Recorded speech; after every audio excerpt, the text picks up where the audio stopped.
ओम नमो भगवते वासुदेवाय। ओम नमो भगवते वासुदेवाय। आज हम बुध पर्वत पर बुध ग्रह, बुध पर्वत, बुध की दिशा, बुध का दशा, बुध कमजोर है तो क्या होता है, बुध मजबूत हो तो क्या होता है, बुध बुध ग्रह ग्रह मंडल में कहाँ स्थित है, इस पर चर्चा करेंगे। व बुध के उपाय क्या हैं, इस पर भी हम चर्चा करेंगे। पहले बात तो ये जान ले कि बुध सूर्य के बिल्कुल नज़दीक है, लेकिन बुध एक सब सौम्य ग्रह है, एक अशुभ ग्रह है, एक क्रूर ग्रह नहीं है, एक शांत ग्रह है। बुध के जो बुध जिनके ऊपर बुध का प्रभाव होता है वो जो हैं सौम्य होते हैं, शांत स्वभाव के होते हैं, गहन चिंतन मनन करने वाले होते हैं, पढ़ने लिखने वाले होते हैं, सभ्य प्रकार के वो करते हैं। लेकिन अगर इसके विपरीत अगर बुध कमजोर है तो चिड़चिड़े होते हैं, बहुत नशेड़ी हो जाते हैं, और बहुत क्रूरता के साथ व्यवहार करने लगते हैं अगर बुध कमजोर हो तो। बुध का अपना रंग हरा है और जो इसका रत्न है वो पन्ना है। अगर बुध का आपके ऊपर कोई विपरीत प्रभाव पड़ रहा है तो साधारणतः जो तांबे के सिक्के होते हैं छेद वाले, नहीं है तो तांबे का सिक्का बना लें, उसमें छेद कर दें और बहते पानी में बहा दें, बहुत ही इससे प्रभाव पड़ता है। नहीं तो गणेश जी का भी दिन होता है बुधवार, तो गणेश जी को लड्डू चढ़ाएं, 5 लड्डू। संकल्प करें कि मंगलवार को संकल्प कर लें कि मैं गणेश जी के मंदिर में जाकर गणेश जी को 5 लड्डू चढ़ाऊंगा। संकल्प करें और संकल्प में क्या करना है, चावल, पैसे और कोई सिक्का 5 का 10 का सिक्का रख ले, 5-11 रुपए, और उनको कर ले, और वो जो पैसे हैं वो जाके मंदिर के दान पात्र में चढ़ाएं। और बुधवार को गणेश जी के मंदिर में जाएं, 5 लड्डू चढ़ाएं और गणेश जी से प्रार्थना करें कि हे गणेश जी महाराज, मेरी ये मनोकामना है, मेरा मकान बनवा दो, मेरे बच्चे को शिक्षा में आगे कर दो, या मेरे संतान ने, जो भी आपकी मनोकामना है गणेश जी के सामने प्रार्थना करें और गणेश जी को प्रसन्न करें।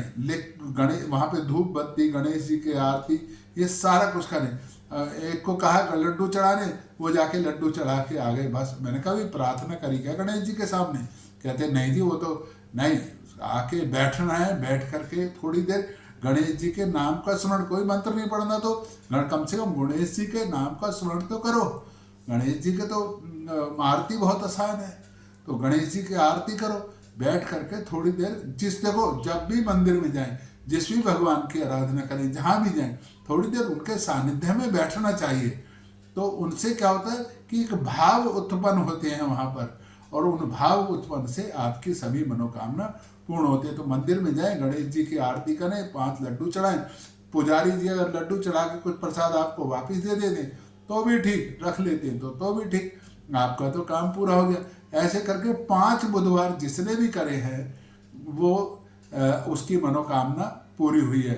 और एक और बात बताता हूँ, महिलाएं कभी 5 नहीं कर सकती, तो उनको पूरा 7 दिन का जब बिल्कुल शुद्ध हो जाए तभी जाकर के मंदिर में, अगर मान लो 3 कर लिए फिर ब्रेक आ गया, तो चौथा बुधवार तभी करना है जब आप बिल्कुल एकदम ठीक हो जाए। चाहे उसके लिए 8 दिन, चाहे 1-2 बुधवार छोड़ने पड़ जाए, कोई दिक्कत नहीं। देखो, महिलाओं के लिए ये ब्रेक नहीं होता, ये तो पुरुषों के लिए होता है कि छूट जाए।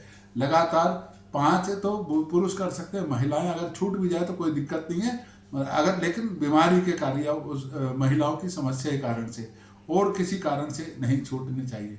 अगर मान लो इस बीच आप यात्रा कर रहे हैं तो यात्रा में कोई नज़दीक मंदिर पड़ता है तो उस मंदिर कर दें, लेकिन ये उपाय करना चाहिए। गणेश जी महाराज आपकी सब मनोकामनाएं पूरी करेंगे। आप पन्ना भी पहन सकते हैं। पन्ना पहनने का है कि पन्ना कितना पहनना है, जितना आपका वजन है उससे बहुत ज़्यादा कम नहीं। मान लो आपका 65 किलो है तो 6.25 रत्ती का पौना नहीं पहनना, सवाया पहनना है, 6.25, 7.25, 5.25 अपने। लेकिन अब जैसे मान लो 65 किलो है तो 3 रत्ती का नहीं पहनना, जितना वजन है उससे थोड़ा सा कम, और ज़्यादा बहुत ज़्यादा भी नहीं पहनना चाहिए।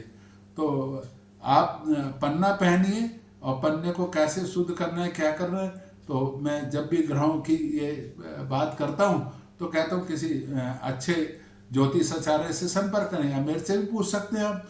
तो मेरा फ़ोन नंबर इस कमेंट्स बॉक्स में लिखा हुआ है। तो अगर कोई दिक्कत आए बुधवार से संबंधित। और एक और छोटा सा मैं उपाय बता देता हूँ। ये जो छोटी उंगली है, ये बुध पर्वत की उंगली है, ये वाली। अगर आपका पेट खराब है तो इसका मतलब बुध है। तो या तो आप जाकर के गणेश जी को प्रसन्न करें, या ये जो पर्वत है बुध पर्वत, इसको दबाना शुरू कर दें। जब ये बुध पर्वत दोनों तरफ से दबाएंगे तो पेट के अंदर काफ़ी आराम मिलना शुरू हो जाएगा। और बस इसको थोड़ा ऐसे ऐसे दबाना ही तो है, और करना क्या है। और नहीं तो हल्का सा देसी गाय का घी लिया, यहाँ पर हल्का हल्का सा मल दिया, तो आपके पेट के विकार सभी चित हो जाएंगे। और एक और बात कहता हूँ, बुध अगर अनिष्ट है ना, तो जैसे ही आप कुछ काम करने लगेंगे, कुछ पढ़ने लगेंगे, या कोई ऑफिस का जो, तो आपका पेट खराब, मतलब आपको ऐसे लगेगा जैसे सोच आ रहा है, या पेट खराब हो गया, या वायु दोष होना शुरू हो जाएगा। तो भी उसमें भी ये उपाय बिल्कुल कारगर लगता है। तो आप या तो इसको प्रेस करें हल्का हल्का सा, ऐसे करके हल्का हल्का सा प्रेस करें, इस प्रकार से हल्का हल्का सा प्रेस करें, आप देखेंगे कि आपकी उस प्रकार की समस्याएं खत्म हो जाएंगी। क्योंकि जैसे ही पेट में विकार उत्पन्न होंगे, आपको काम करने का मन ही नहीं करेगा, और जब काम करने का मन ही नहीं करेगा तो फिर आप क्या काम कर पाओगे। तो शरीर स्वस्थ रखना है। बुध के जो स्वामित्व है, बुध के जो राशियां हैं, जो जिनका स्वामी बुध है, उनको इन बातों पर विशेष ध्यान रखना चाहिए। ओम नमो भगवते वासुदेवाय। ओम नमो भगवते वासुदेवाय। ओम नमो